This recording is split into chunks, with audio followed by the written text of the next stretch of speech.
జనసేన అధినేత పిఠాపురం నుంచి పోటీ చేస్తున్నట్లు ప్రకటించడంతో వైసీపీ బలమైన అభ్యర్థిని బరిలోకి దింపాలని కసరత్తు చేస్తోంది.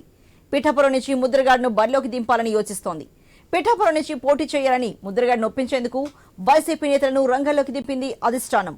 రేపో ఎల్లుండు వైసీపీలో చేరనున్న ముద్రగడను పిఠాపురం నుంచి పోటీ చేయించాలని వైసీపీ నేతలు భావిస్తున్నారు. ఈ విషయంలో ఇప్పటికే వంగ గీతకు క్లారిటీ ఇచ్చినట్లు సమాచారం.